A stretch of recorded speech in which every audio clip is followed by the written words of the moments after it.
the seasonal discussion of Superman's citizenship and is Superman a fascist because he has a waifu and a kid? I mean, it is kind of fascist that his kid was hyper aged up and then became gay and then had powers where he could Shazam himself into a grown up and then back into a kid, which made his whole gay relationship visually uncomfortable. Well, it is 1 minute two, and oh, we're live. Good. So I'm going to say this: images are not innately fascist, but fascists use images. Well, first of all, nobody knows what fascism is. And this is not a new Right. problem. The fascists didn't know what fascism is. Sure, but here's what I'm getting at, though. Whether you're talking about the fascists, the commies, the totalitarians, the corporate cronies, whoever it is, everyone seems to have this belief handed down from Himmler, I think, that controlling the art controls the language of the people, Well, that right? actually it actually predates fascism. It comes from Antonio Gramsci, a communist.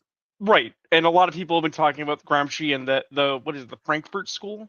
Oh, well, the Frankfurt School is a different animal, but Gramsci's theory is that Yeah. successful revolutions require social hegemony, where you take Right. over the social But institutions.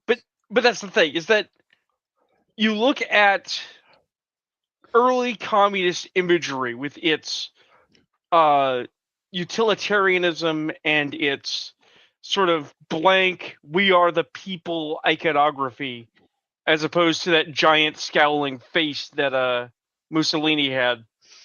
And you can almost see what they're saying, because they're trying to say that the iconography of early 20th century America, also oddly enough often done by left-leaning commies, uh, is the language of fascism. Like, you can see how they want to say that, right?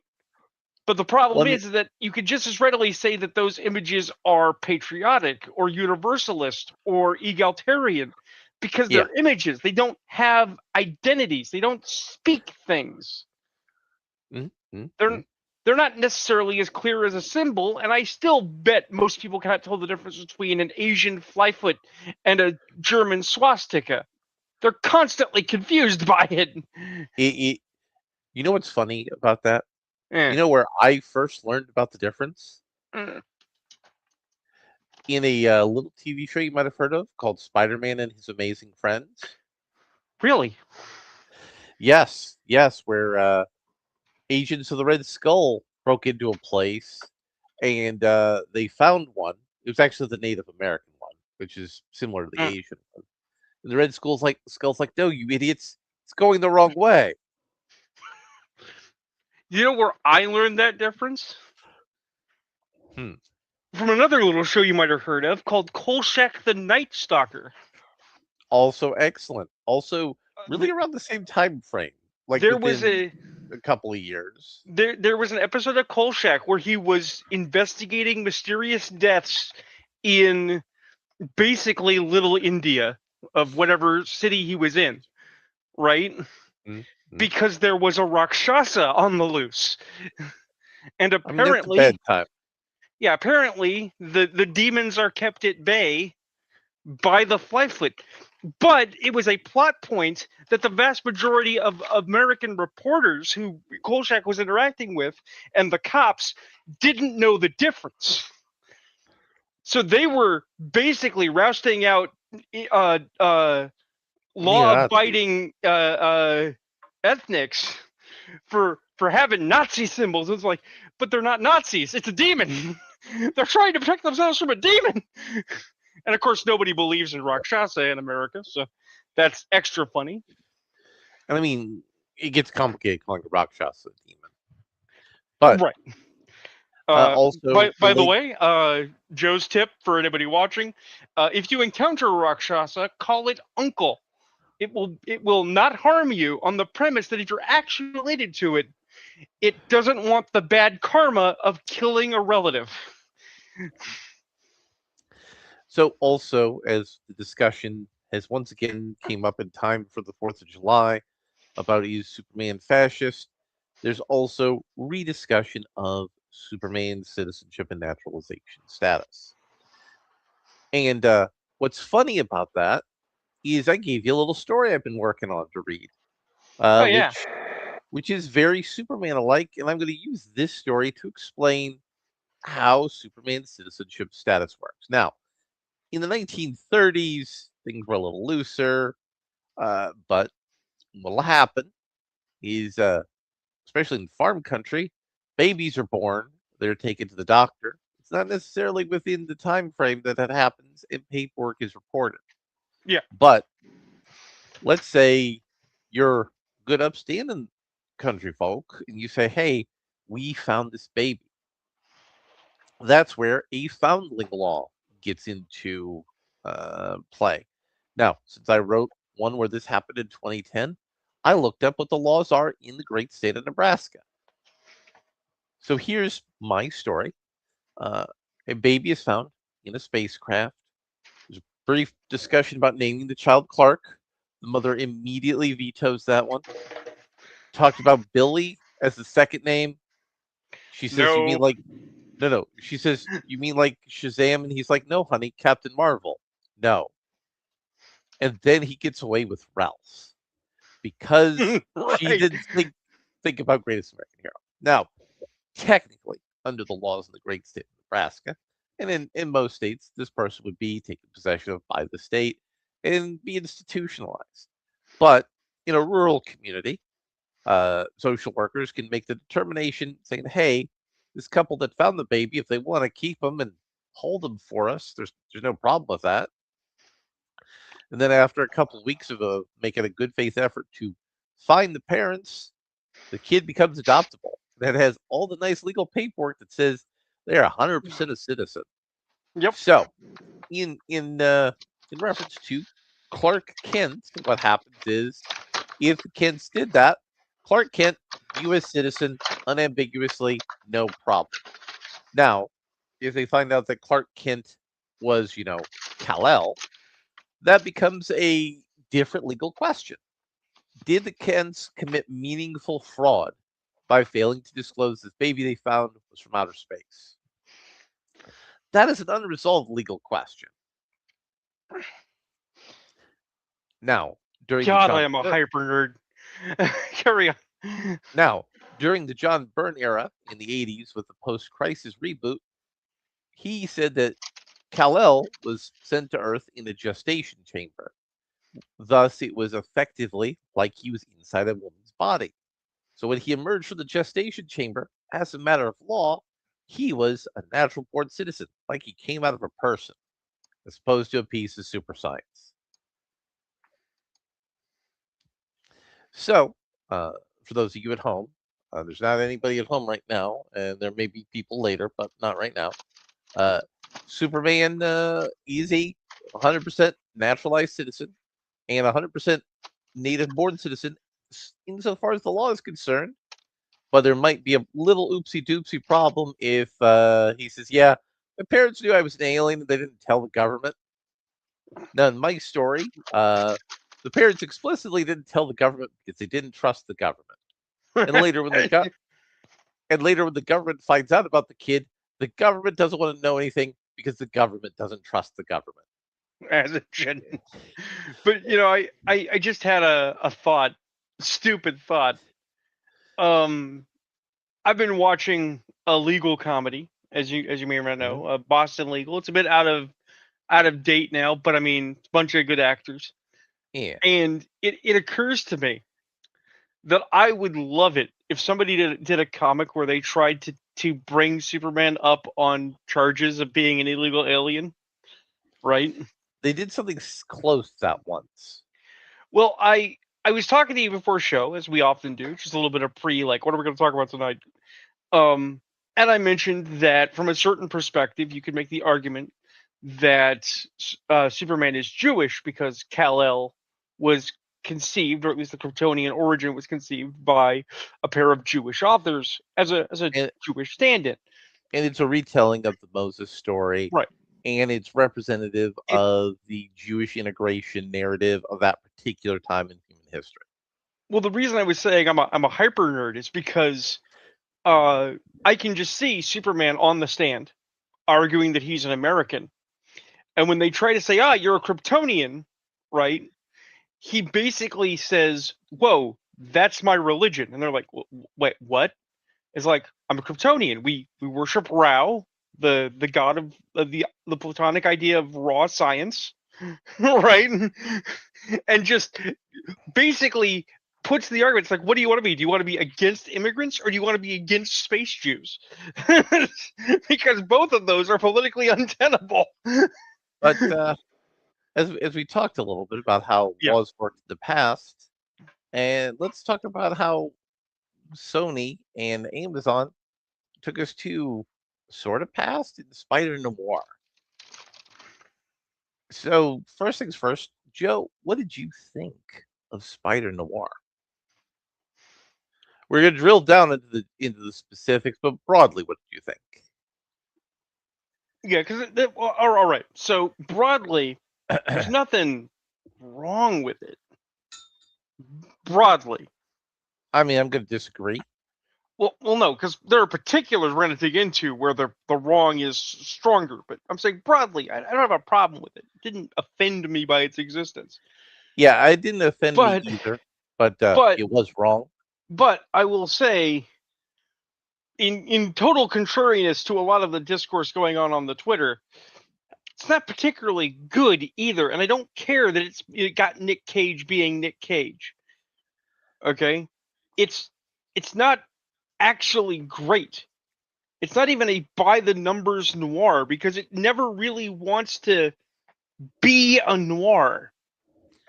Now, I don't know if the Spider Noir comics were Well, very noir either. I mean they weren't, but here's this about that though, because that's the interesting thing. In build up to this show, I'd say I've read a bunch of comics. I read And, all the Spider Noir books, okay. and it is not like any of them. None of the things overlap. It's not Peter Parker because it's supposed to be Ben Riley, even though there's a strong intimation that it's actually Peter Parker, but they couldn't finagle the right with Sony, right? Mm. It's not the stories of those comics. It's another multiverse distaff. This is It's multiverse sludge. this is Nick Cage talking with cotton in his mouth, being Detective Man Ben Riley. And not really being a detective, if we're Not honest. really. He doesn't actually do a lot of detecting. So what is your seminal uh your seminal noir experience? What was your first taste into noir as a genre? Okay, well, first taste, there are probably others, but when you say seminal, the one that you come back to time and time again, I wish I could say it was a less recent one. I wish I could say it was a classic. Okay. Hmm? Um, and and like I said, there were others I had seen before. Like I saw The Untouchables years Hmm? ago, but it's not the one I keep coming back to. My comfort food film noir is a neo noir, Okay. Dark City. I mean, I'll treat that as fair. I will officially rank that as a fair one. The the last act is very magical science fiction, psychic powers, sure, but that first half when you have John Murdoch roaming the city trying to figure out who he is and what's going on while he's being menaced by people with strange intents and half truths and lies. It's very film noir. Mhm. Um, when I actually started digging into film noir, um, I mean, the classics are there, but they're not the big classics like Top of the World Ma or God, I can't think of it. Like I was never into Casablanca, right? My So folks let's bought a let's my let's folks bought a let's bunch of classic movie collections, hmm? right? So I ended up watching a bunch of lesser known film noir, like the one with oh god, his name's right in my head. The guy that was the voice of the Shadow, Orson Welles. Yeah. Where he's a guy that does clocks. Hmm. Do you know the one? I know of it. It's really good. I just wish I could remember the name. Um, I Now saw lots of early Hitchcock, which was technically film noir too. let me give you some more modern things that you're probably Okay, not thinking okay. of in the film noir space, Uh-huh. like Chinatown I saw Chinatown. That is a film noir, definitely. or L.A. Confidential. L.A. Confidential is a great film noir, Absolutely a film noir. and it was one of the first major roles for Russell Crowe. So, so is Black Dahlia. Yes. So I struggled to get through Spider Noir because there wasn't a lot to put my teeth into. There wasn't a lot of action until the very end, and what action there wasn't very good. Wasn't good for period. Wasn't good for period superhero. Um, there wasn't really a through line mystery, and it wasn't really a bunch of episodic detective cases. I mean, it was, but the detective cases were more kind of an excuse for everybody to sort of mill around about the plot. All And right, let me give an example. I'm gonna compare another neo noir to things in Spider Noir, and hopefully you and the viewers at home will see the difference.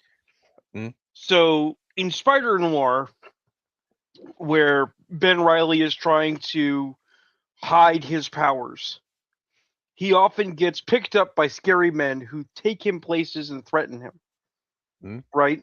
But he just mm. goes because he's Spider Man. He's not actually in any danger at all, And right? also, the protagonists in noirs typically go when gangsters pick them up. To to some degree, but the intimation is right is that all of this is because of his hero's journey from no power, no responsibility to okay, it's all right to be an aging Spider-Man because somebody's got to fight the good fight, right? I mean, kind of, yeah. A lot of this hinges on I'm just going with it because I go with it. Comparative. Hmm. I like The Last Boy Scout, which is a neo noir. Yeah. In it, Bruce Willis is a former federal officer from the Secret Service who lost his job for punching out a dick cheese, right? Hmm.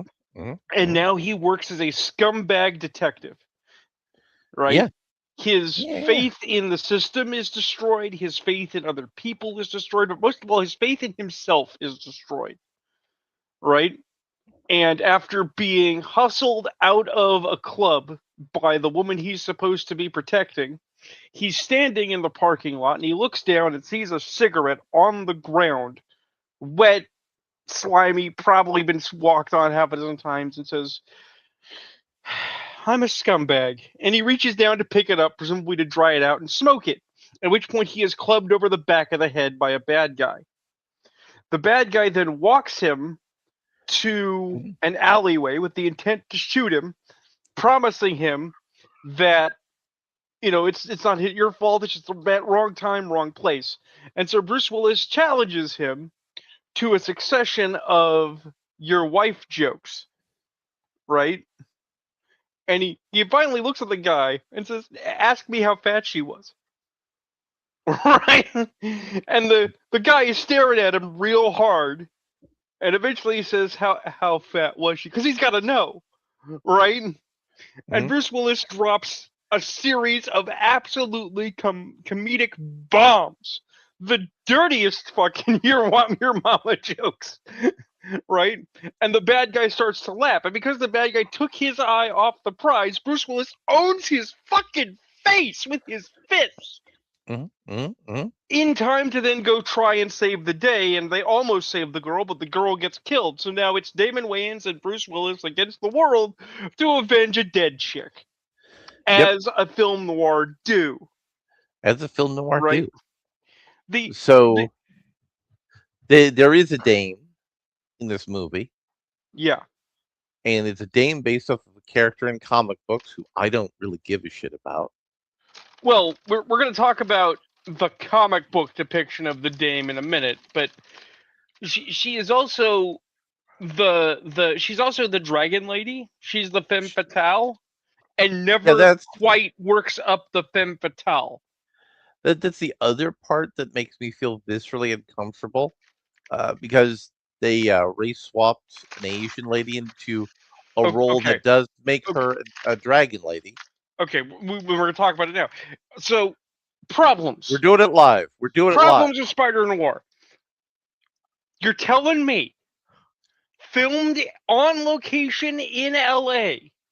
They couldn't find one platinum blonde in LA. They couldn't get the Asian woman to fucking dye her hair. So they had an Asian woman not only evoke the Dragon Lady, a discredited, somewhat racist artifact of the time period, But but one they that has race been swapped but a white woman for an Asian woman for no reason. but also, while the dragon lady is sometimes a racist trope, Lucy Liu and a lot of Asian actresses have subverted that trope to excellent play, which Absolutely. could which could work excellently in Spider Noir, but doesn't. Right, because the thing is they don't give her anything to do opposite the very excellent acting chops of the guy playing Silvermane, a reasonably well-known character actor who's like a Scottish guy that's in a bunch of things, And he's played mobsters in tons of things. multiple things. So he was basically sleepwalking through this role. But Yeah, let's but there's like his sleepwalking is still head and shoulders better than most, and the yeah. scenes where Now, he and Nick Cage are opposite each other are actually very good. because Nicolas Cage's performance in a Nicolas Cage is it's weird. It's a weird performance. Well, no. Here's the thing. When, No. Hear me out. Hear me out. okay.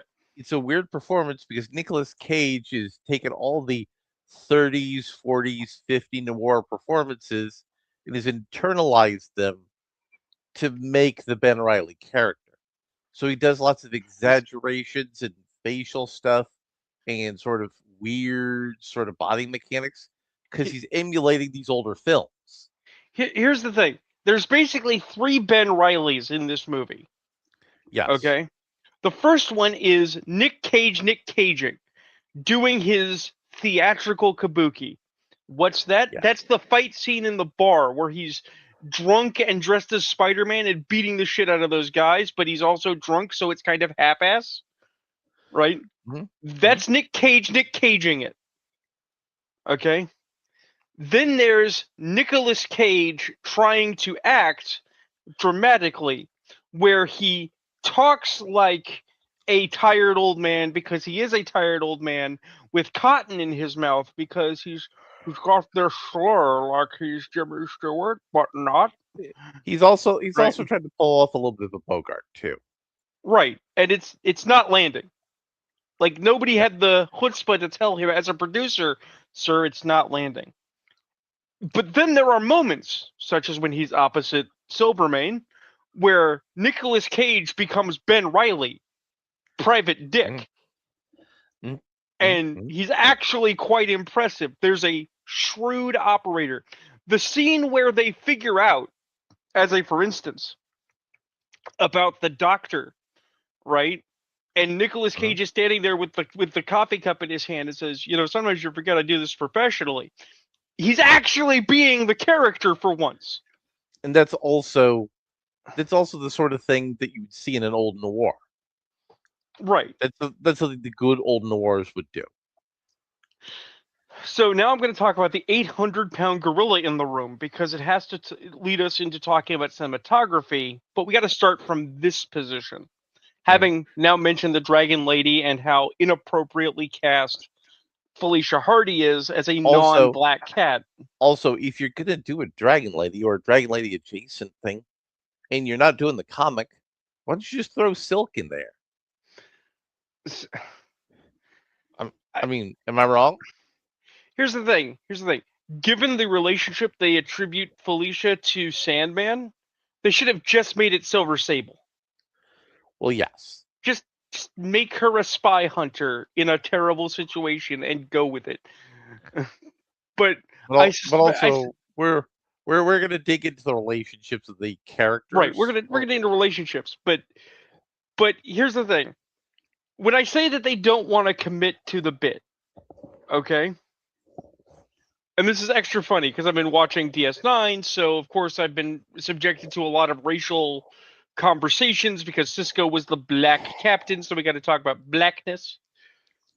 But This film is set in 1939, mhm. and they don't quite want to get into the particulars of the racial dichotomy. Except for with Lonnie Lincoln, but they fuck up that because Oh, they fucked that up so hard. And again, we'll talk about cinematography in a minute. but yeah, and So, also Robbie taking over paper in the well, 30s. that's the thing. Let's walk through the expanded cast because now we have this idea of we got Ben Riley, we got Silverman, we got Felicia Hardy. Who's on Team Spider?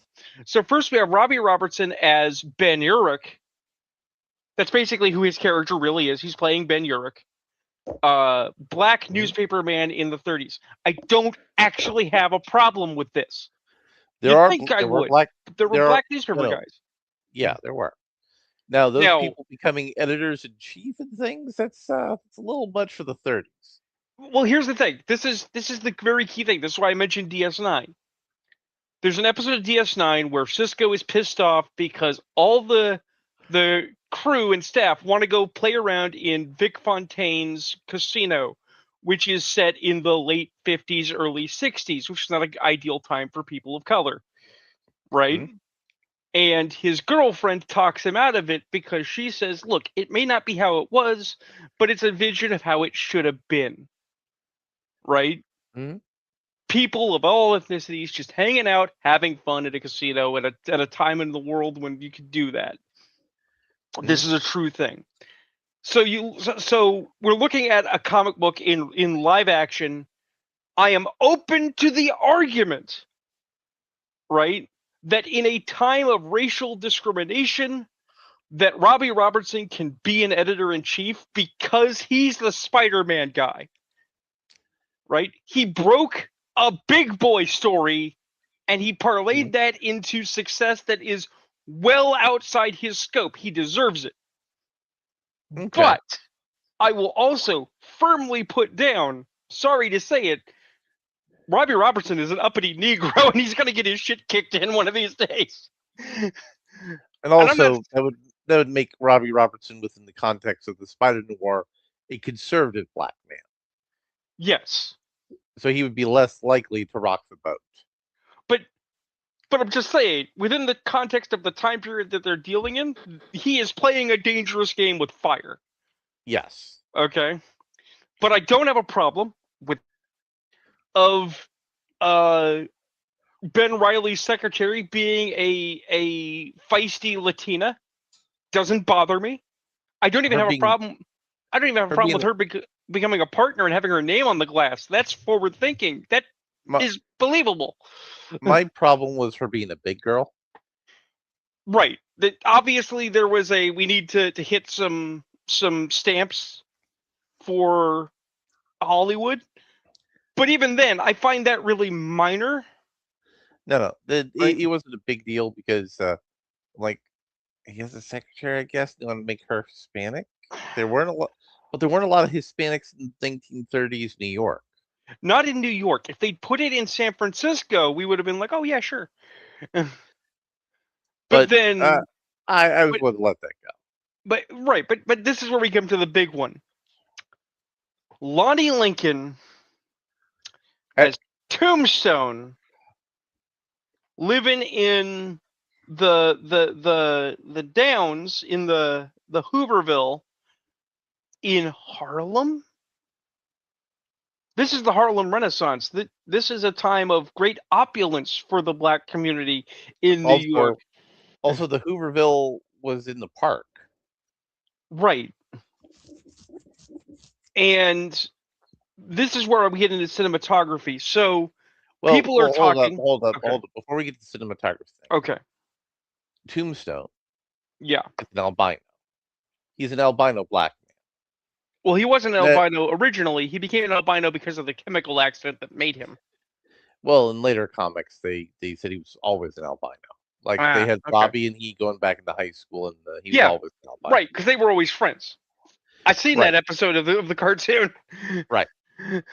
So Tombstone as an albino black man, that actually gives him an interesting personality as well as aesthetic for his character. And taking that away from him and making him look vaguely like a low budget Killer Croc, Diet gargoyle, yeah. Diet Gargoyle, like a well, why you do And that?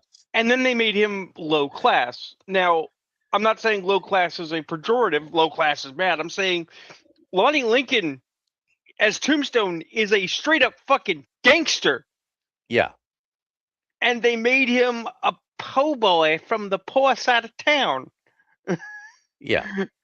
This is missing the beat pretty Lon- severely. Lonnie Lincoln is like that real life gangster that Denzel Washington played in that one movie, Right. and that's another element of the character they took away from that. In any other period Spider-Man piece, you'd say okay, but this one, in the height of gangs and shit in New York, what what are you doing? Well, Well, why are you doing that? here's the thing. As a for instance, they use World War One, which they only call the war, which is correct because World War Two hasn't quite happened yet. Um, to notionalize that um Lonnie and company were soldiery, and this is where they got experimented on, and this is how they all became superheroes or super villains, as the case may be. Um, and that he's not going to sacrifice himself for a white man again because he already tried to give his bit for king and country, and the country turned on him, which is a legit beef, right? Except that's not the character of Lonnie Lincoln. Those of us who are comic fans are like, no, Lonnie Lincoln's thing was that he came from the bad side of the tracks and he had lost out, but his response was not to suffer in silence and just deal. His response was to become incredibly ruthless and do whatever the fuck he had to do to get his. Whereas Robbie Yeah, Robertson is an ideally responsible person who would never go so far as to murder, betray, steal, destroy, burn. Yeah, that's the whole point of their characters and their dichotomy. right. Tombstone is supposed to be a ruthless bastard. You you could have had a much more interesting dichotomy, quite frankly, if you had had Tombstone be the Sandman's role in this show, right? That even though Silvermane is a aging Irish gangster, right? He has selected out of all the potential followers as his right hand muscle this aggressive young black dude because he knows how to get shit done, right? Hmm. Which speaks Hmm. to the character of Silvermane being meritocratic rather than just a murderer. And meritocratic does tend to fit the character of Irish gangs. It does. But let's get to the really big problem, the cinematography. Right. So What's as it your beef with the cinematography? as it has been pointed out, basically, um, it was filmed once, but it was filmed on two different types of cameras, one in color, one in black and white, Hmm. because Nick Cage was of the opinion that they couldn't just do it in black and white because kids today had never seen black and white movies or hadn't seen enough black and white movies to understand why it'd be black and white and wouldn't be open to it, right? And Hmm. it's whatever, because in my expedition to watch these through perfectly legal means, I swear, not every episode I saw was black and white. Some of them I had to see in color. right? So I got a range of experiential from both. My problem is that even though we have able computer graphics Hmm. and excellent cinematographical knowledge, they didn't use any of it. People are saying, "Oh, this fight is peak." No, this fight is bargain bin, and they tween all over the place. It's hard cut, hard cut, hard cut. The actual quality of the photography of the black and white does not evoke the film noir era. They don't do anything with the lighting, with the framing, with the structure. They barely use some Dutch angles here and there, sparingly. Okay? It is I mean, not a good depiction of the era as a filmic piece. also you need to remember you do need to use Dutch angles sparingly. You don't want to be all Battlefield Earth about your Dutch angles. Sure, but the reason I mention this is because first, starting with Lonnie, they not only made him diet gargoyle, budget killer croc, right? But as you say, he's an albino. Think about how much they could have played with the visuals of someone that's either starkly white or is actually gray on camera in grayscale. Yeah. So the presentation is really not trying. And then we have the problem of Sandman. Now, Sandman's characterization's not fully off, right? He's halfway decent. But we all grew up, or we were younger people, watching the Sam Raimi Sandman movies. We've Mhm. seen what good CGI looks like when it makes a Sandman. This Sandman doesn't look like Sandman. This Sandman looks like Concrete Man with some sandy face at various bits. And I didn't understand why. I was watching black and white episodes early on. I'm like, why is he like this? Why is he so wrong? Then it hit me when I saw it in color. It's like, oh, his sand segments are gray because they needed it to show up on the black and white. If they had done it in color, it would have been invisible. So the decision to do black and white and color actually harmed the visuals because they wanted to do it on a fucking shoestring. Because doing the visuals right would have cost time and money. So here's one of my principal issues with cinematography. Everything's fucking digital. Everything's Yeah. hyper polished. It's slick, and that is not how a noir looks visually. No, It's kind of it it's kind of needs. grainy. It's kind of grimy, and that adds to the tone of the piece. I am going to say something for someone that I shouldn't, but I just want to put this out there into the atmosphere. Imagine for a moment if Quentin Tarantino had done the cinematography for this movie. I mean, Quentin would have made sure it looked like the old ass movies. He would have been extremely autistic. It would have made sure that it had eyes of God and little scratches on the film. Yeah, it would have looked very much like a film noir. But the visuals were an issue, but also there wasn't a lot of really super heroic visuals because they were being cheap. Well, as I said, I'm gonna use the specific scene I saw being lauded. So there's a scene where Electro, who's a fat subway worker in this, that they call Megawatt rather than Electro. I suppose they couldn't get the name from Sony. Fights Spider-Man, and the character actor playing the role is actually a well-known TV character actor. He's quite good at the bit, even though they don't give him a lot to work with. So he makes it work for himself because they don't give Electro enough build up to be a person. He's just a dude who shows up with powers, Mhm. right? Um, the thing is that okay, so scene one, he throws lightning and misses. Scene two, Spider-Man throws the webbing and he gets webbed in the hands. Scene three, Electro fires his electricity down the webbing and zots Spider-Man, and Spider-Man is thrown back and falls to the ground. And then from the ground, Electro touches the water, and the electricity races down the water because water carries a current, if you know your science, and electrocutes Spider-Man more. Cool. What does this look like? Do we get lots of broad establishing shots? No. Do we get lots of dynamic shots, or maybe we start from Spider-Man and then we zip down the line to Electro, and then we do a 360 where we look back at Spider-Man? No. What do we do? What do we do? Hard cut, Spider-Man. Hard cut, Electro. Hard cut, oh, Spider-Man getting zapped. Hard cut, fall over. Hard cut, zapping more. It is not just budget cinematography. It is budget camera work. Something that has actually been criticized in their primary theatrical releases, like Spider-Man: No Way Home, where the director in question is an able director. He's good at bringing things in under budget. But if you're looking for any kind of dynamism or real inventiveness to try and make that scene pop, the language of comics, got to make those lines pop. There is none.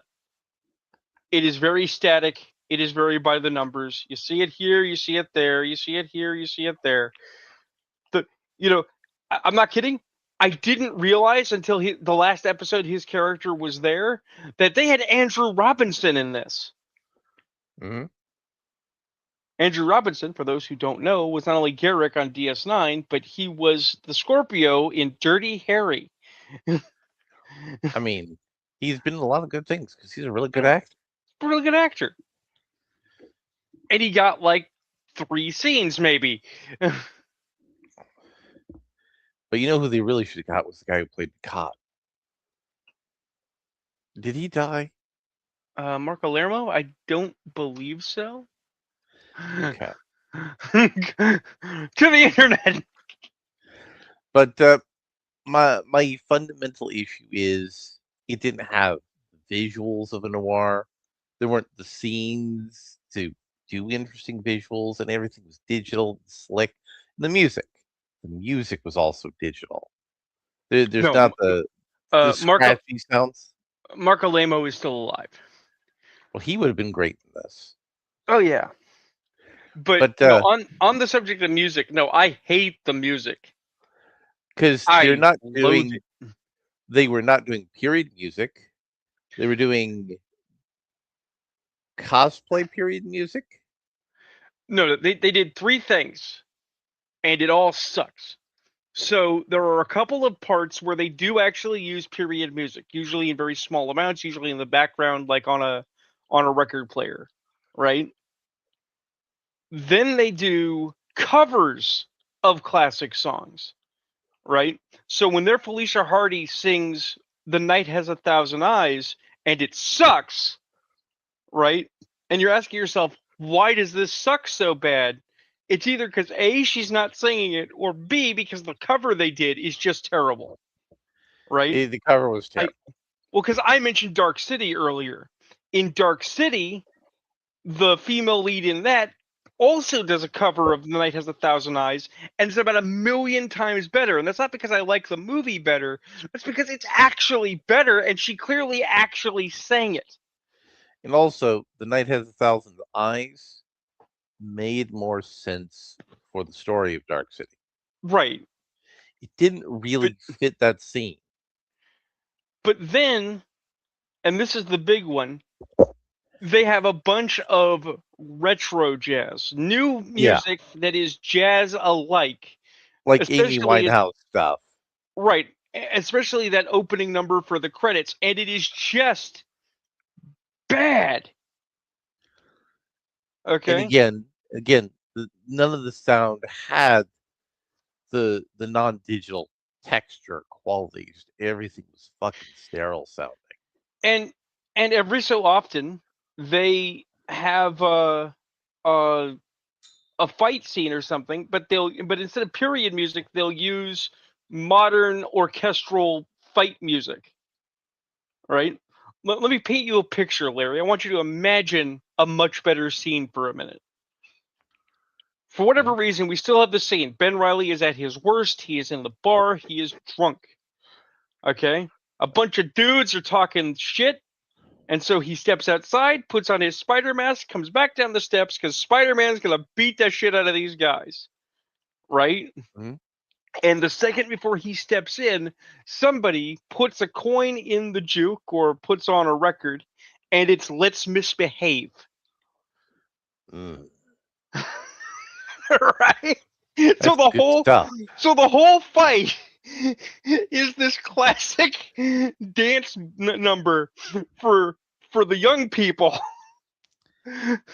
With Spider-Man getting his shit kicked in, but also beating up guys to the song "Let's Misbehave" because we all know it's code to the audience. Ben, don't do this. This isn't what you should be doing. You have to go fight the bad guys, not get in a fight with these schlubs. And it's funny. It's stupid, but it's funny. No, no, we can't do any of that. We can never. That's what I'm saying. They never commit to the bit. They never actually make a film noir because that would have involved more artisanal focus. Now,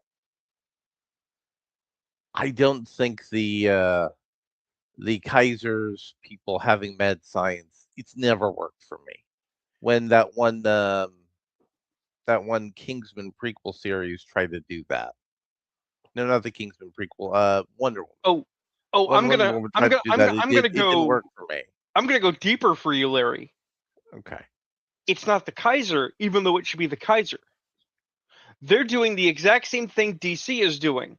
We are living in a time right now where people are trying to gaslight you that the Nazis were in World War One and that the Nazis tried again in World War Two Electric Boogaloo. You know how I know this? Do How you do you know recall? this?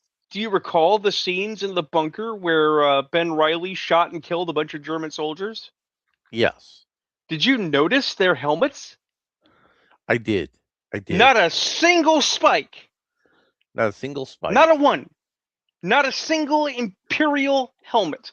All of them were discount Stormtrooper helmets. Probably because they have a shit ton of them in a backlot somewhere. I mean, I can't fault. They have a bunch of them. But I'm saying, would it have been so hard to say, okay, kid, your job today, here's 10,000 helmets or, 100 helmets we need for the shot. Before tomorrow, glue a spike on each and every one of them. Nobody will know the difference.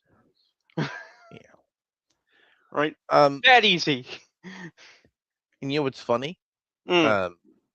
Tom, who I play role playing games with every Saturday, he has a campaign that he's inherited from a GM who basically let him start running in his setting, and he said, "You can keep it, Tom, because you've done more with it than I did."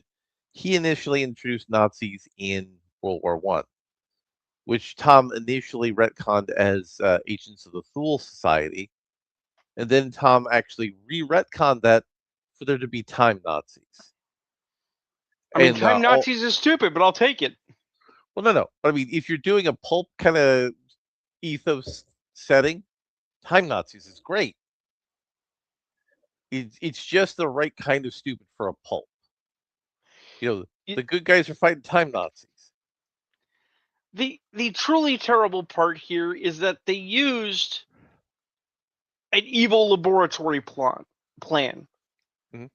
when the actual answer was staring them in the face if they just wanted a little more historical acuity. Mhm.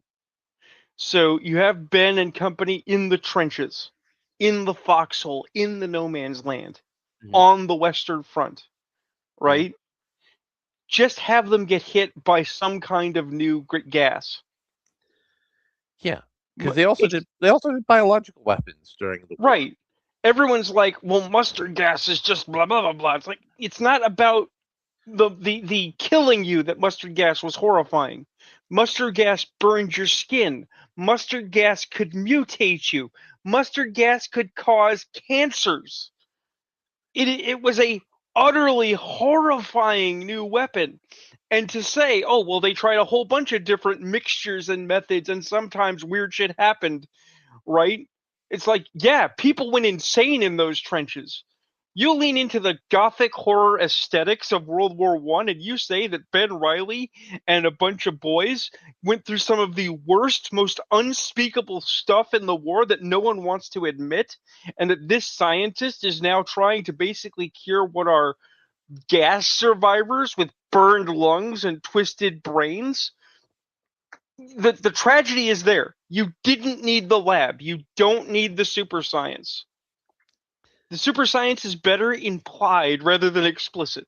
And with what they But did with the but if they doctor but if they later. didn't do that, if they didn't do that, you wouldn't understand that Ben Riley has a stable mutation because he got bit by a vampire Spider-Man and became a Spider-Man, so they can make a spider antidote.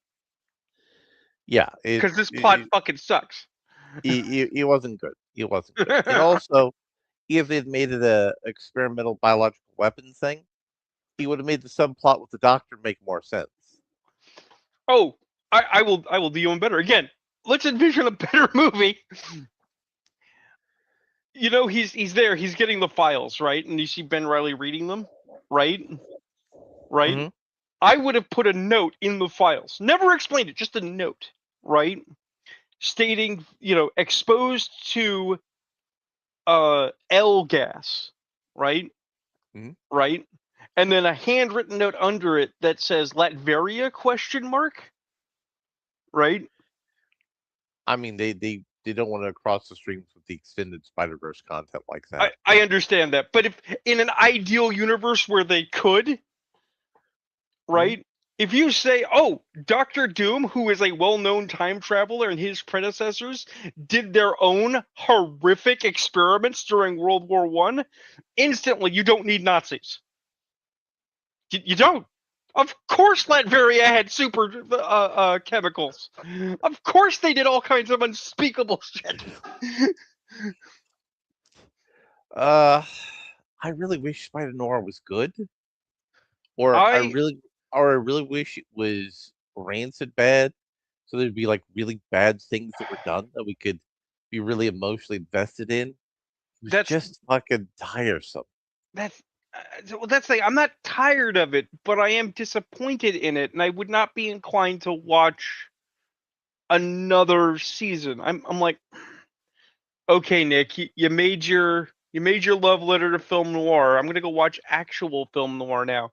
I'm gonna go watch The Shadow from 1992 because that's a better superhero movie. But yeah.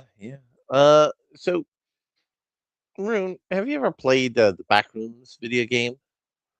I have not played, but I am very familiar with the Backroom's existence because Did you know? I'm a horror hound, so I'm very familiar with liminal horror and analog horror as concepts.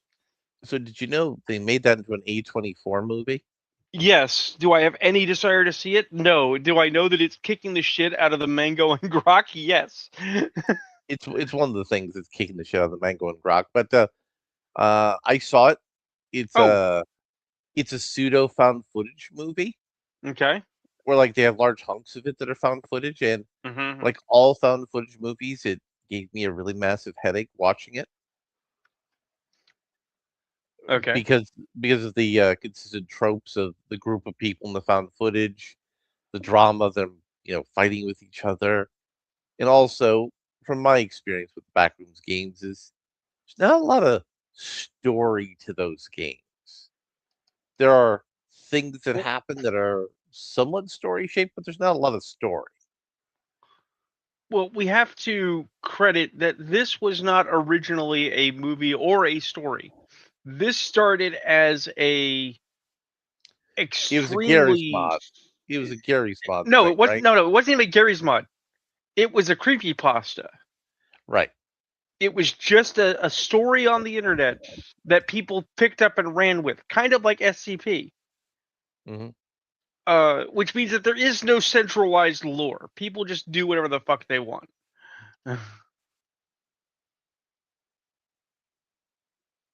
But I mean, it was difficult to watch because there was lots of the hey, let's do some cutaways to the actual setting world and stuff that implies depth to the story. Like, no, the actors did a fine enough job. I guess.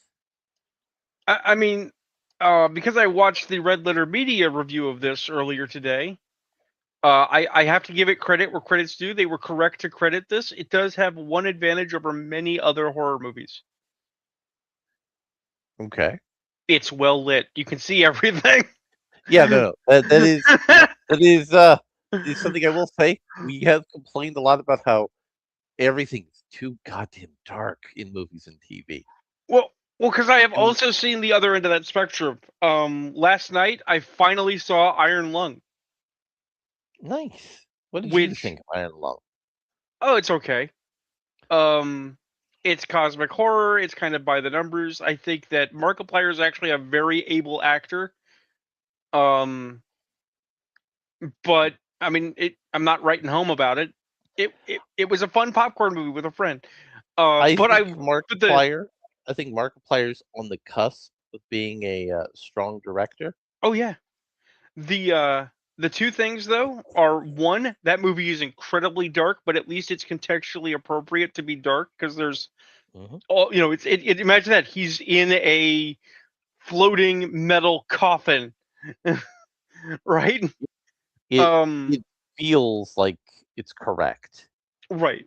But the other thing is that in development, he had remarked a couple of times that there was more fake blood than he had ever seen, that he had gotten everywhere, that it was in his ears and in his nostrils, and if he never saw fake blood again, it'd be too soon. And having seen that movie, I'm like, oh my god, this is more fake blood than I've ever seen, and I've seen a lot of movies. I uh I did not. It was too much for me. I was not able to watch that movie in toto. I did finish it, but it's not a huge thing whether or not you saw it completely or not. I'm just saying it's a well-made piece. I understand why it was successful. I also understand why that success really agitated people who did not want it to succeed. I mean, quite frankly, when you really boil it down, it's a bottle movie, like It a is. bottle episode. It's what, two rooms? It's two rooms and maybe three actors, and Mhm. they don't need a lot of sets, they don't need a lot of material, there's a lot of atmosphere, there's a lot of build up, it's a character study.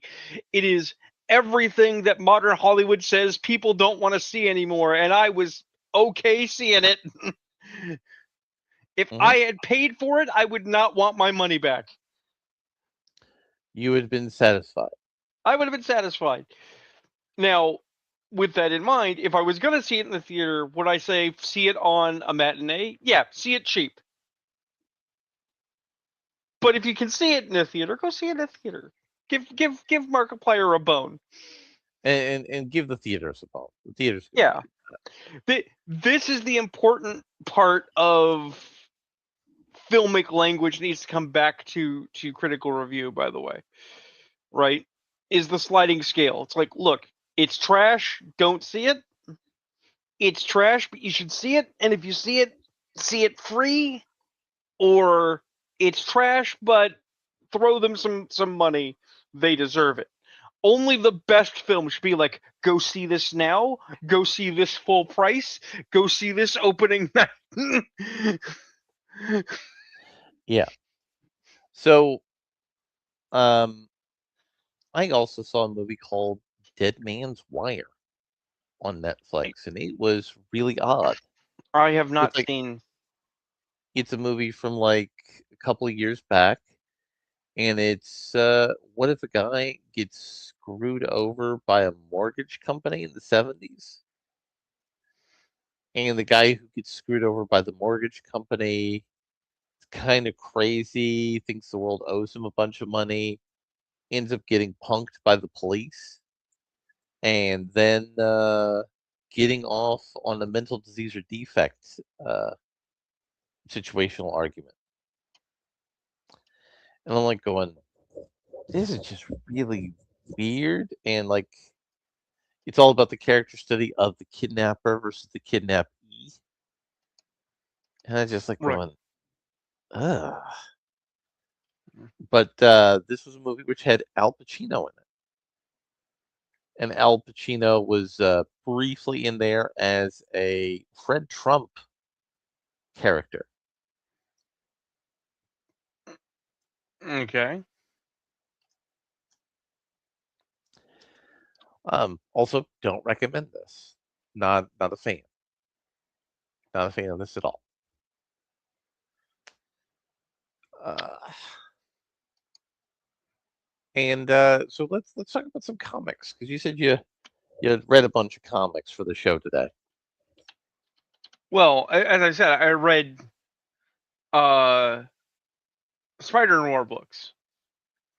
Yeah, so let's dig into what Spider Noir actually is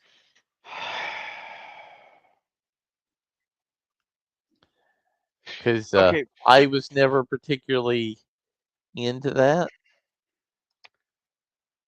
I mean, I'm not either, but I need to dial back something I said a little bit earlier because we're clarifying now.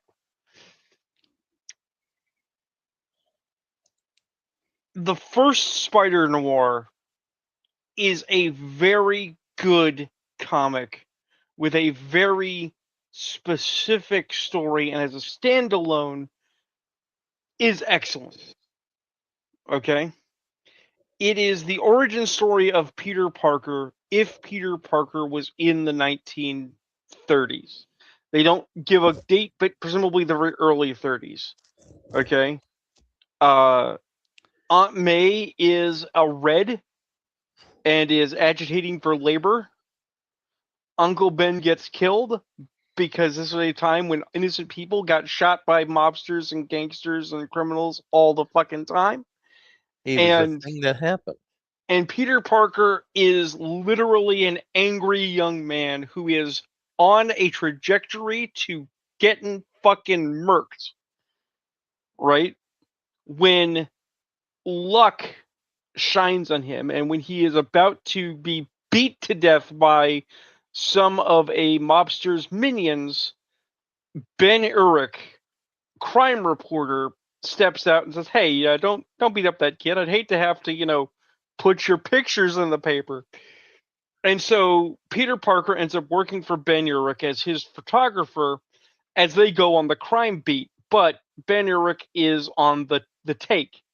He's working for a crime boss known as the Goblin, who is played by Norman Osborn. Um, the thing is that because this is the 30s and the period, you could be a very public crime figure and just get the fuck away with it, Yeah, yeah, right? like like Um, like Capone. yeah, and that's the thing is he's basically playing a Capone. Uh, at a dockside meeting one night, as he is having stolen artifacts trafficked in, one of them Mhm. breaks, releasing uh, a essentially a spider spirit that bites Peter Parker, and Peter Parker receives the blessing of the Spider God and gets spider powers. Because this was for that short window of time where they were trying to sell us on the idea that Spider Man is actually a totemic image and not a science hero, right? And they've drifted back to that a couple of times. Yeah. Uh, but once he has the spider powers, he immediately decides I can use these to get revenge on my father's killers. And he becomes a Spider Man with twin 9 millimeters. And I mean, yes, that is the real difference between Peter Parker of 616 and Spider Noir. That Spider Noir should be the Shadow with webs, and it is brilliant because he's using Ben Urich's collected blackmail material after they murder Ben Urich to take down the Green Goblin's criminal empire one fuckface at a time, right?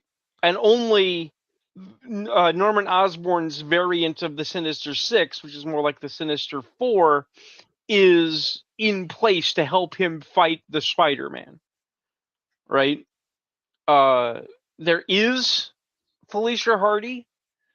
There is a romantic angle. Things do become complicated, but eventually the bad guys get got. The Spider-Man learns a lesson about responsibility because Aunt May doesn't want to live in a world where people in masks murder each other. And Peter realizes, oh God, am I the shitbag? And the answer to And that is kinda. yeah, the answer is kinda. And a renewed and redeemed hero goes forth to fight for the unrepresented in the grimy streets of 1930s New York. It's a solid story. The subsequent releases immediately shit can this because in the way of Hollywood sequels, you're like, well, what if more but bigger?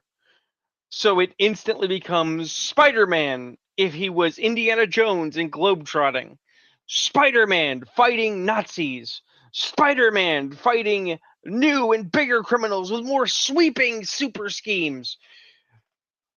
And it sucks. They suck across the board. They're awful. The only thing to come out of the subsequent Spider-Noir books that I read that was actually halfway decent is they do a really novel interpretation of uh, Otto Octavius, and somebody was paying attention in history class. Holy shit! So Okay. this version of Otto Octavius, and I understand why they could never do this on TV. Okay, this version of Otto Octavius is a Boer from South and West Africa who was disabled and was dependent on the family help to care for him, right? And thus But he makes the octopi tentacles. right, he actually makes a wheelchair with legs. Um, the thing is that his position of actual privilege, his position of beneficiary, did not incentivize him to care. He looks down on the the Africans that were caring for him and his family because they are degenerate, lascivious, slovenly, all the disdainful things that someone in a position of authority over postmodern slaves would have. And having come to America and continued his studies and become a doctor of the sciences, he is working on trying to create a new man for his Nazi masters, who believe that his disability is from a injury, not congenital. Uh, Okay. and so what Spider-Man discovers in, I want to say, the third or second Spider-Noir set is that Otto Octavius is lobotomizing black men to turn them into laboring zombies for the fifth column Nazi movement in America. Hmm. Because Otto Octavius believes that they will be better off as servants who cannot question than free and thinking people. This is terrible. Spider-Man puts a stop to it, as you'd expect. Otto Octavius escapes at the last minute, takes a flight to Germany, and is met by Heinrich Himmler on the tarmac, where he informs him that they have discovered his deception, and he immediately orders the stormtroopers to take this offensive individual to the camps because the future has no place for cripples in an Aryan world. Oh, that's uncomfortable. Uncomfortable, but also historically fucking correct. Yes. Yes. So, um, let's talk a little bit about the blackout protest for DC Comics.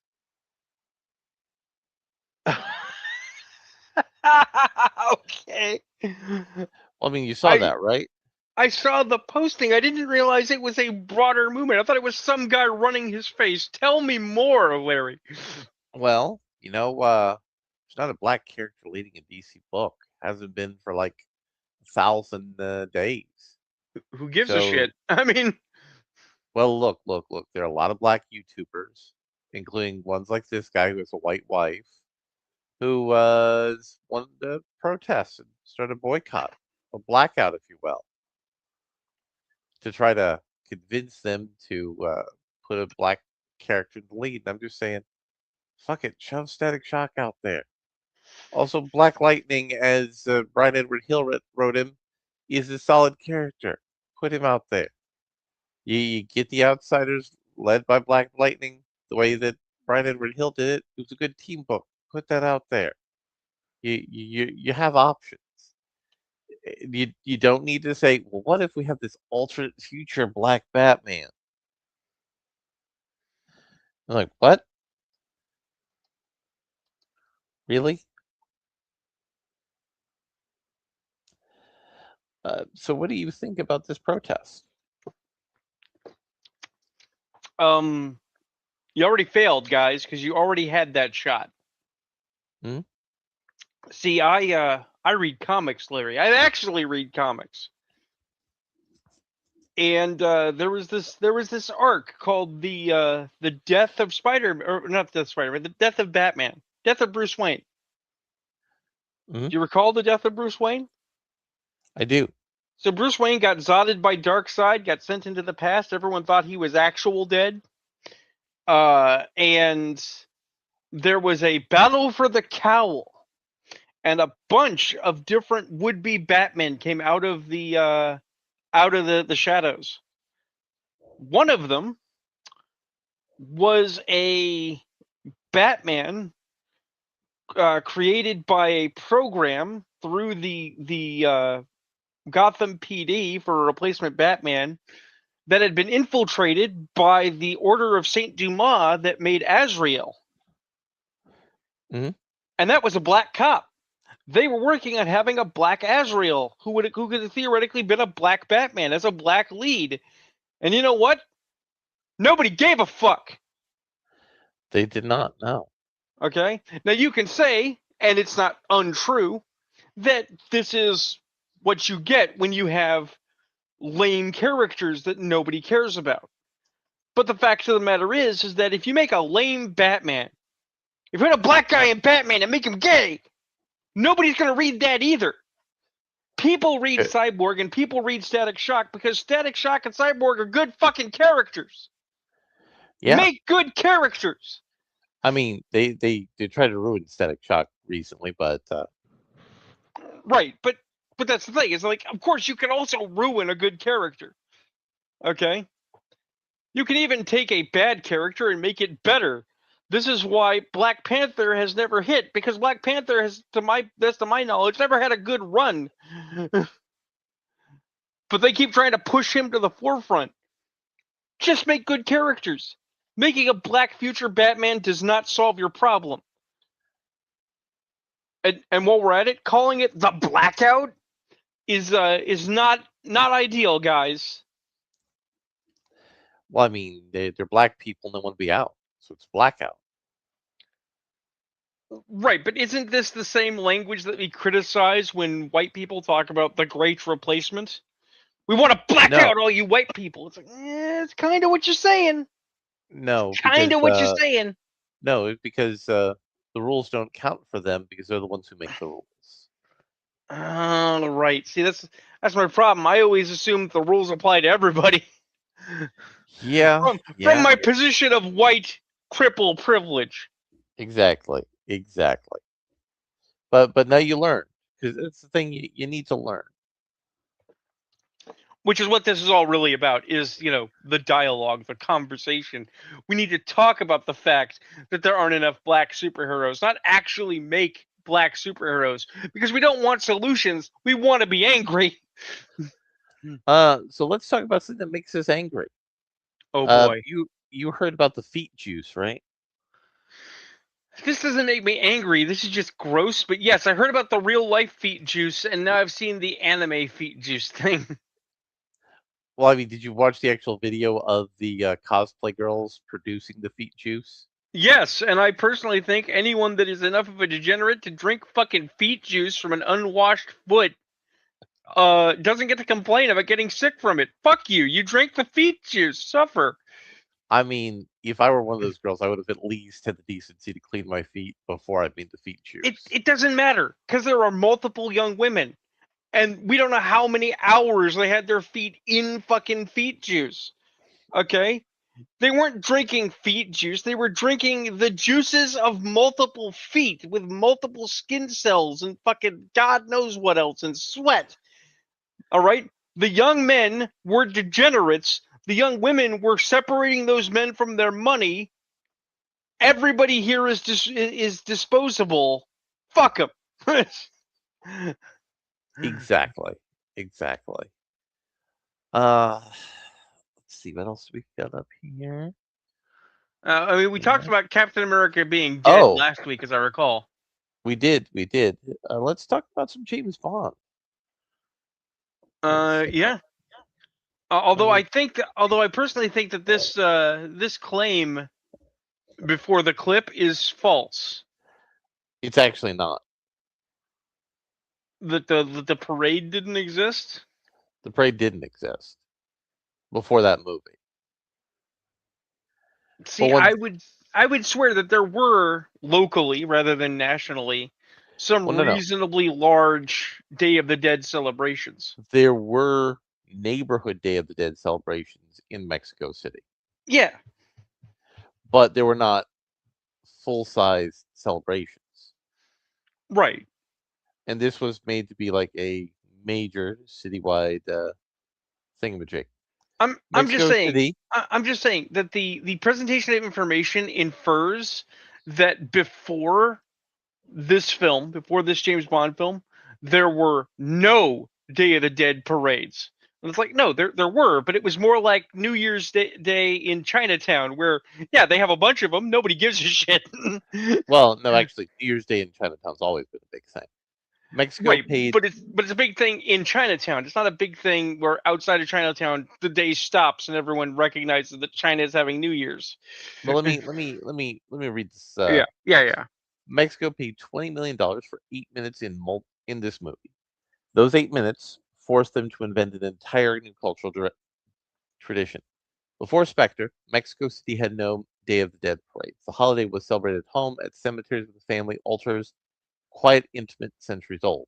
Sam Mendes fabricated a massive uh, street parade for the opening sequence, shot it with 1,500 extras in skeleton costumes wearing the Zolocho, and audiences worldwide assumed these were real annual events. Mexico's government had negotiated hard for the placement, so this was manufactured because the government did it. Right.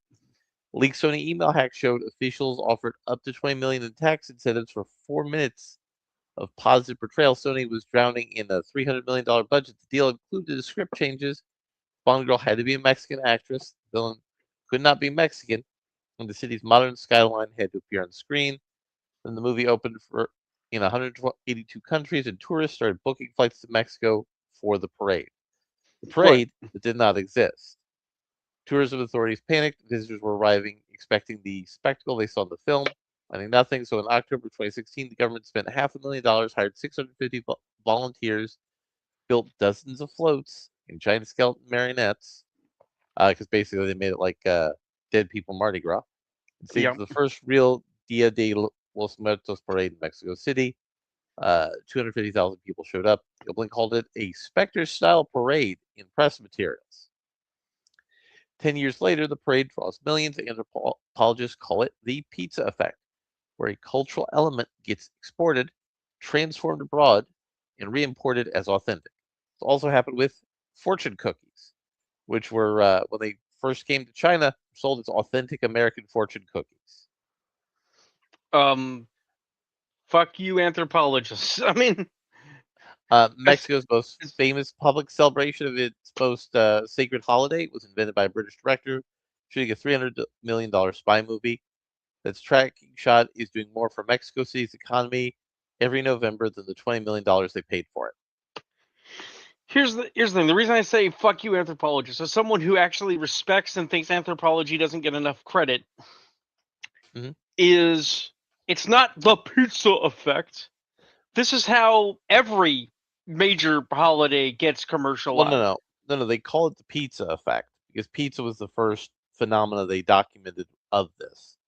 Where the original pizza in Right, Italy was a flatbread that was more right. But tomato than cheese. but here's the thing. Here's the thing. Where did Father's Day come from? Where did Mother's Day come from? Why do these holidays exist? Not to actually honor our relatives, although we should, and it's a good thing, but because greeting card companies wanted more days to sell more greeting cards for, Yes, yes, right? but that's different than the original Sicilian pizza coming to America, becoming a lot of things, including that horrible pizza choice that is Chicago. But it's a seductive, horrible pizza choice from Chicago. Every time I'm I in mean, Chicago, I think to myself, do I like Chicago style I pizzas or mean, do it's I not. hate them? I mean, it's not the worst pizza choice. The worst pizza choice is actually what they do in Hawaii, where they haven't figured Well, out what a pizza is well, yet. hold up. That actually wasn't made in Hawaii. It was made by a Canadian. You know that makes sense because because I can absolutely believe Canadians do not know what pizza is. Fuck you, Canada. That Actually, you know what? He's not around, and I miss him. I'm just those out there. You know who we need to tell us about Day of the Dead? John Dillard. If you're out there, if you hear this, tell us about the Day of the Dead. I mean, you're a Californian and a father, and you don't give a shit. But tell us anyway, Latin man. I mean, got a family. He's done some stuff. It's pretty good. I only make the joke because I do actually miss John. I haven't seen him crop up in Dillard live streams or anything for quite some time, longer than uh Church has been gone. It's like Dillard may have gone for smokes and cigarettes, but Dillard like is well and truly gone. He has abandoned all of his comic children. I mean, he's done some stuff. Our boy John has done some stuff. Let me see. I just figure he's busy raising the children's. Yeah. So I actually found something from a local paper that made me a little sad, and I wanna share it with you. Okay. I wanna share my sadness. But first, I want to ask you: are you a virgin when it comes to Rocky Horror? I am not, but I have never been to a live show by choice, and I want to be very clear about that Well, because I that's did good. read this article. I'll bet the Rocky Horror Show still hasn't figured out its call out problem. I don't think it's a problem, but I think it is gatekeeping. Let's start off with that. If you've ever watched Rocky Horror on your TV and your movie, you don't have the full experience. You do not. If if you're not at the theater with a bag of popcorn, you're missing out. There's all sorts of things that are said, and if you're a virgin who's not gone to a live performance and you have someone who's not a virgin who at least educates you on that, you have a better time. You have a better appreciation of what's there. All right, and I do actually this picture that they use here. I do like the visuals they have for it. I think that's a good stage production visual. I think Tim Curry would approve of all that. Yeah. My first experience with Rocky Horror was the 2000 Broadway revival. I had no idea what I was getting into, but I really don't know why my parents took me to see it. Well, your parents took you to see it because your parents were cool, clearly. Besides being encouraging of their teenage son's theater habit, in the production, which Christopher Ashley directed at the Circle and the Square Theater, they sold Rocky Horror participation kits filled with confetti and a newspaper and a pink boa. I remember it being a free for all, a vibe bit fitting of a production that sold stuff that you ostensibly threw at the stage and eventually had a rotating assortment of narrators that included Jerry Springer and Sally Jesse Raphael. Now, that sounds like a reason to go to the theater, doesn't it? The I whole mean, experience, you'd think because certainly. we've talked about how the theater's in decline, and Yeah. the you make the theater experience, obviously. Over the last 26 years, I've become a Rocky Horror enthusiast. I'm not obsessive, but I appreciate it. Like many, I know the classic callouts: Brad, asshole, Janet, slut, dark storm clouds. Describe your balls: heavy, black, and pendulous. Sam Pinkerton's new revival at Studio 54 really delivered on the anticipation I'd built up. I've seen it twice now, and it's one of my favorite shows of the year. Pinkleton is one of the smartest directors working. The DIY sensibility that won him a Tony for Oh Mary is the perfect fit for Richard O'Brien's lo-fi universe where a transvestite alien wants to fuck as many Earthlings as he can. Pinkerton knows that audience participation is part of Rocky Horror, so it surprised me that the production seemed caught off guard by the fact that the audience members wanted to shout back at the stage. 2 months into their Tony nominated run, an average Saturday night drifted towards chaos, and no one seemed to be sure where the line was. This revival has asshole and slut and say it baked in at the point that those improvised lines are better known than any other piece of dialogue in O'Brien's script. It also brings up two audience members to do the time warp. That's kind of neat.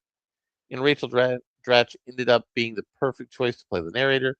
She's a veteran improv comic who can volley any ball tossed in her direction without blinking. There's a room for more obscure callouts or specific regional ones, or even the especially dirty ones. It doesn't come out on Janet's face in the revival. That's the issue. It wants the energy of Rocky Horror participation without committing the cacophony of voices that comes with Rocky Horror participation, leaving the actors to manage in real time. Now, if you're an actor and you're doing Rocky Horror, you should know that that's what you're going to get. And you should basically do your best to tune out as much of the audience as you can. I mean, right? That That that seems to is be that is part of it. when I realized I first saw. It's like what Ben Kingsley said in Wonder Man. Just get on your mark and read your lines. Don't, don't think about it. Just do it. When I saw the production in April, the calls were subdued, and the audience took the hint when they realized that Luke Evans, Frankenfurter, and company were plowing right over them. This was right after the New York Times and New York Post put out stories about how the actors were struggling to deal with audience members who wanted to be especially vocal. This past weekend was a different story. On Saturday night, blah, blah, blah. Shout-outs rang all over Studio 54 from the front of the orchestra to the rear of the mezzanine. One woman, Nira, seemed to think that she was in her own private showing, came to a head with 2 minutes of the first song, science fiction double feature, when Juliette Lewis looked directly at her and perturbedly broke the fourth wall to say, "Why don't you sing it instead?" I mean, that's kind of rude. The woman didn't exactly get the hint. You talking to from security intermission seemed to quiet her down briefly, but when Evans floated down on his moon during the floor show, she started up again. He stopped, glared, and finally said, "You're lucky I'm on a moon." That was a more charitable response than one other audience member who bluntly shouted, "Shut up, bitch," at the disruptor. Evans and much of the audience seemed to delight in that.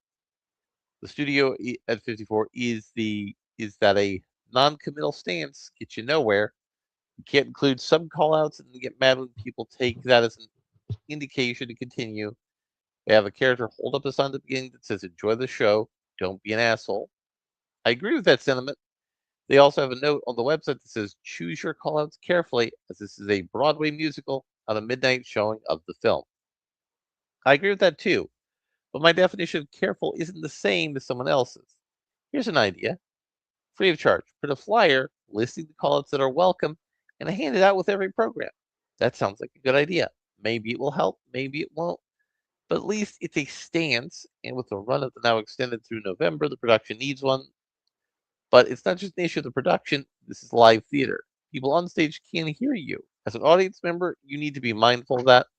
Post COVID theater etiquette has become a well documented problem, and the actors shouldn't have to be the decorum police in addition to doing 8 shows a week. Neither should the ushers nor your fellow patrons. The experience might be about you, but it's also about the person next to you. So here's another idea free of charge. Don't be a butthead and ruin it for everybody. After all, giving yourself over to the absolute pleasure is easier when everyone else agrees to the rules. So, Rocky Horror Picture being used to tell people to be squares. That's kind of weird. Doesn't that Here's feel the weird to you? here's the thing, though. I don't disagree. Well, I mean, I don't disagree either, But but it feels weird. well, here's the thing. Okay, growing up, I had heard Rocky Horror is so great. Rocky Horror is so great. My parents thought it was pretty great, but they wanted to wait till I was old enough to see it because it was reasonably saucy material. And my parents erred on the side of be careful with what our kid consumes. So I saw it first on TV.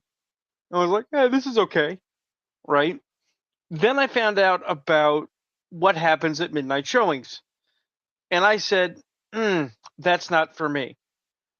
And my folks are like, what do you mean? It's like, because as much fun as that is, and I understand everyone's having fun and that's fine for them, the first time somebody spritzed me with a squirt gun, my fun would be ruined. I would not be entertained. I showed up to watch the fucking movie, right? Hmm? So rather than tell other people they couldn't, I was just like, you know what? I don't have to go to a live show. I just don't. That's okay. Then, because Rocky Horror was popular with everyone, I met people who actually worked the shows, not as fans, even though they were fans, obviously, but as performers, right?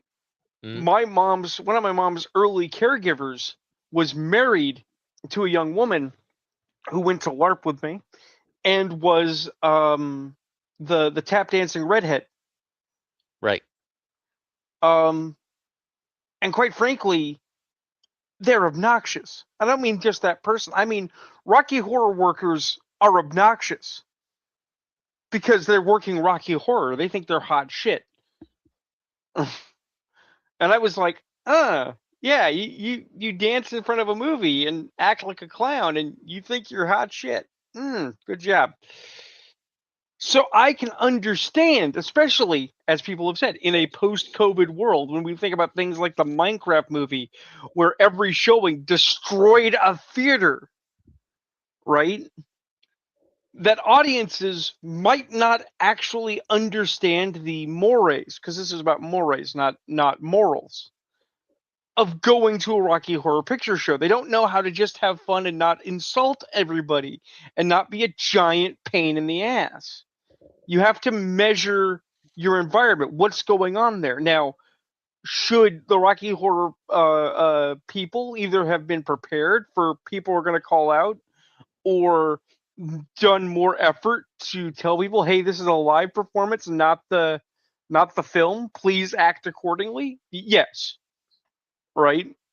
But it is also entirely possible that these audiences are acting like fucking savages because nobody knows how to behave themselves in public anymore. Also fucking true.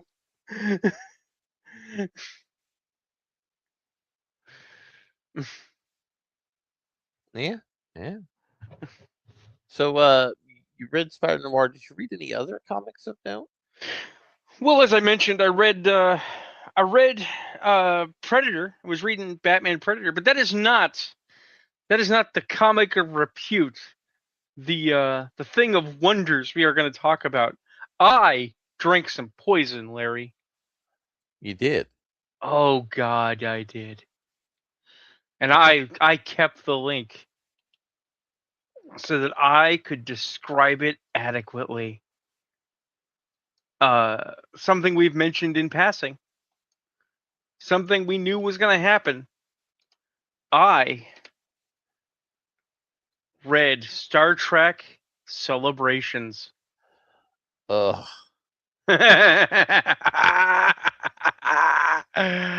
Oh, it is the worst thing I have ever fucking seen. It is uh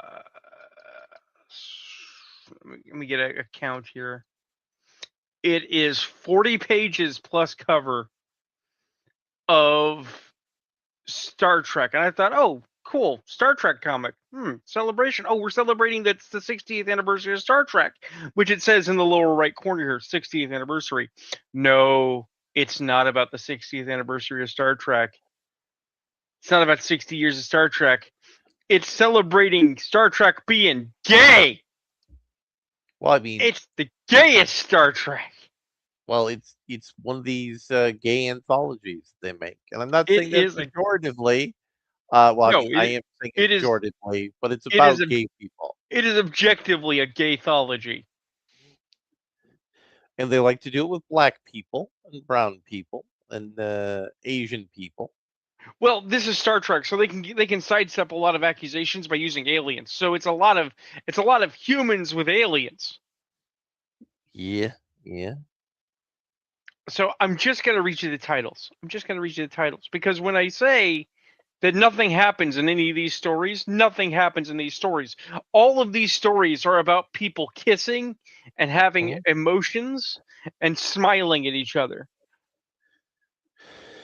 So the first comic is Girlfriends and is set in uh I want to say Picard era because it's 7 of 9. Yeah, 7 of 9 in Right. Rashi thing. Something, yeah. Then we have Mix Tillier's Night Out, which is about trying to get a Vulcan laid. Then there's Worst Case Scenario Protocol. Then there's Klingons Don't Flirt, which is a Starfleet Academy story. Hmm. Then we have Love's First Bloom. And then we have one called Lovesick. All right. Uh let's see here. Almost all of these are written by women. There's one that's written by a man. Okay. And in terms of art, it is singly uninteresting. This is just this is the laziest shit from IDW. They basically said we have a license and we need a book. And It is there's a it's Gay Pride Month, so let's make it gay. here's the thing. It's Star Trek. Okay. You say you want to do a story, you want to have the primary characters be gay. Fine. Do a Star Trek. Do a Star Trek adventure. Make me feel like being in the super future where a couple of gay people can go on the same kind of awesome adventures everyone else goes on would be a great place to be. No, no. This is about feelings. This is about emotions. This is about situations. Okay? This is not Star Trek. You could scrub the Star Trek out of this and slap Star Wars in and nothing would change at all. This is slop. This is gay slop. This is romantasy for comic nerds. It is terrible. I do not suggest. Oh, by the way, group editor Heather Antos.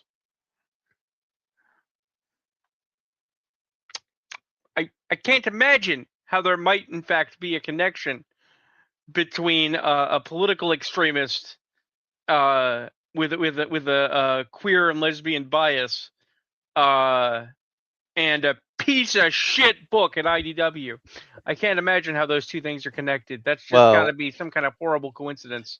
Heather has a full Rolodex of gay people, Wait, like binders full of gay people? binders full of gay people. I don't know. I was told binders full of people is wrong. Well, it is if you're a Republican. If you're left, Oh, it's okay. perfectly fine. Okay. If you have binders full of people and you're a Republican, that's an Epstein Island list. If you're lefty, it's just a thing you do. Okay. Mhm. Got it. So,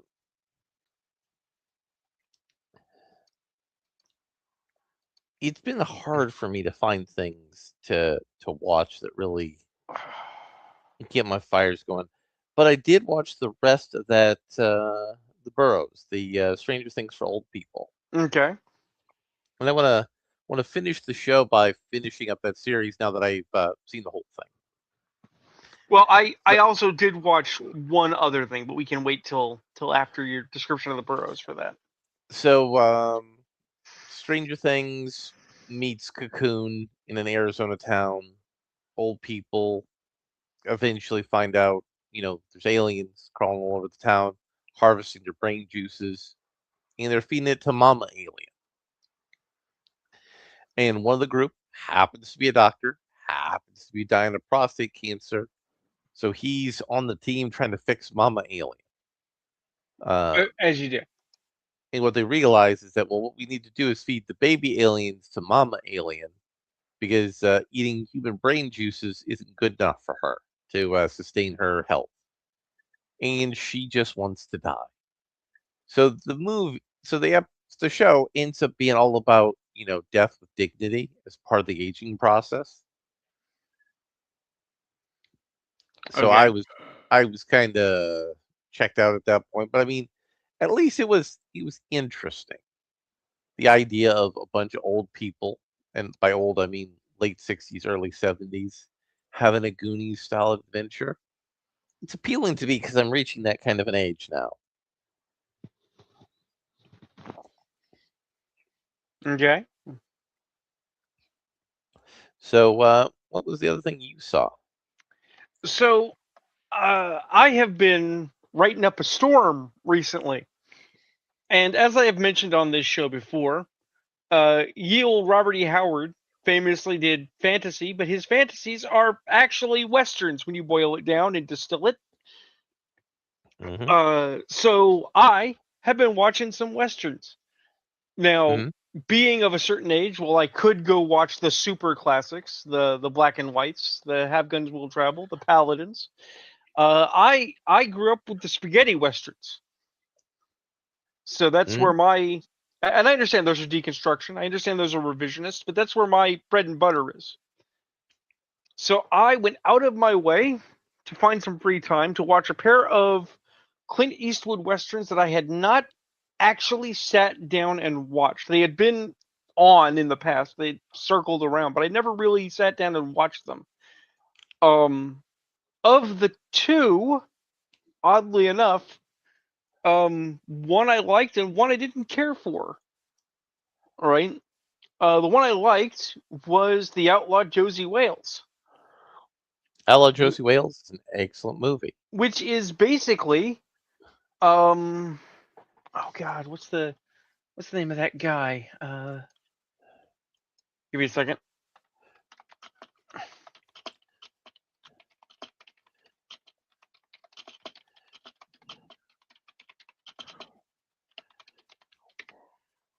Uh God, I can't remember. There it is. The Homecoming of Martin Gare. Hmm. The Outlaw Josie Wales is the Homecoming of Martin Gare, but for America. Okay. A in Martin Gare, a woman's husband goes off to war, and he's gone for decades, presumed dead. Hmm.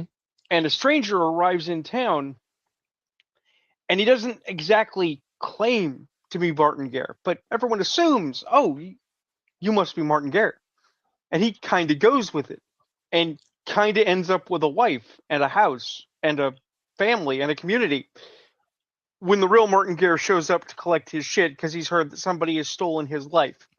And he's kind of a piece of shit. And it's a important piece of uh I'm getting a date on its creation. Um it's a serious piece of 14th century literature because written in 1565. Um because it talks about the ideas of like identity and how we recognize people and how communities interact, Hmm. right? And truth and all kinds of stuff. The Outlaw Josie Wales is a Confederate who refuses to armistice, and specifically the Redlegs are not presented very well because they were scum. Hmm. uh, as part of the Union Army, they were the ones that did the dirty work. Um, and he ends up leading a cadre of misfits south into Texas, where he is more or less taken in by a small community because while he is a dangerous man, they have no biases against him, and he fills a useful niche in keeping them safe. So they cover for him. Mm-hmm. And the guy that is following to capture him is like, you know what? I'm going to go look for the guy that I'm looking for somewhere else. And maybe you should stay here and not cause trouble. Um, and again, it's a talk about identity and how we deal with things. It's a deep movie for a pretty good Western where bad guys get shot. Yeah. The other one, though, the one I did not care for as much, but is not a bad one, was High Plains Drifter. Mm-hmm. Because High Plains Drifter is what's called a elemental Western. The High Plains Drifter, played by Clint Eastwood, may actually be an inhuman entity, or he may be a survivor of a calamity, but no one recognizes him for who he is, and he's kind of a shit the whole Yeah. time. Yeah. Um, the thing is that the community that he rides into town to and ends up having to aid, it is discovered are also shitbags. That the patina of being upright, community minded can be incredibly false, right? Especially when you're surrounded by cowards and greed and base lust. The reason I didn't care for it as much is because, frankly, it's a very 60s, mid 70s movie, which, if you recall, was famously, I want to say it was the dirty 60s, is what they used to call it. Because that was when extremity started to be a cultural touchstone in film for authenticity. We're going to be dirty and we're going to do extreme things because in the 50s we were told we could never do extreme things, and so this is our counter reaction, Let's right? go take it all the way up to 11.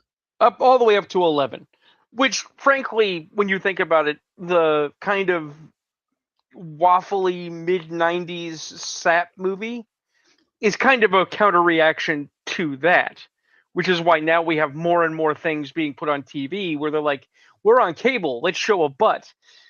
It's bouncing between extremes. It's just that in the 60s and 70s they thought, hey, you know what? Let's have a rape scene. It'll be really edgy, right? And deconstruction westerns like to suggest that rape and murder happened a lot.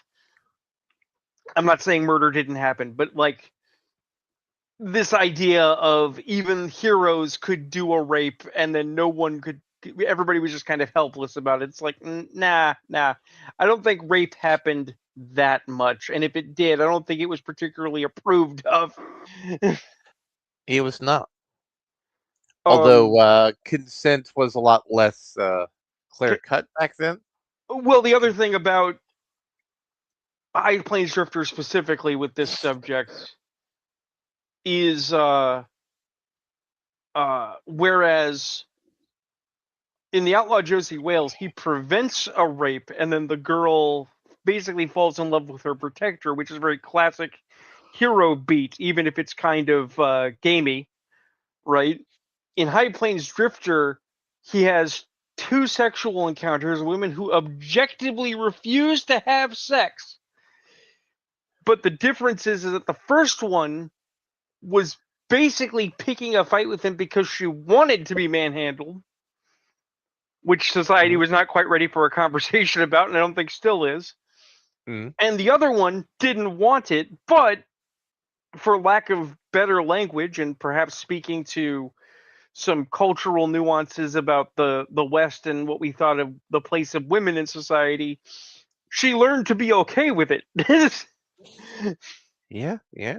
Because her husband was a limp dick. Um, that's right. Clint Eastwood was literally in a movie cucking another man. Um, but the thing is that still very good westerns, solid recommendations, even though they are on the older side, but they are distinctly creatures of their time. I wouldn't necessarily suggest them for everyone if you are of sensitive sensibilities. And on our earlier conversations, something you and I were talking about the other day, kids in movies. No, we were talking about it today before show. Kids in movies. I fucking hate that kid in a fistful of dollars. Like I love that movie, but that kid can take me right the fuck out of that film. I hate that kid. Do you know the kid? I do. God, that is like nails on a chalkboard crying.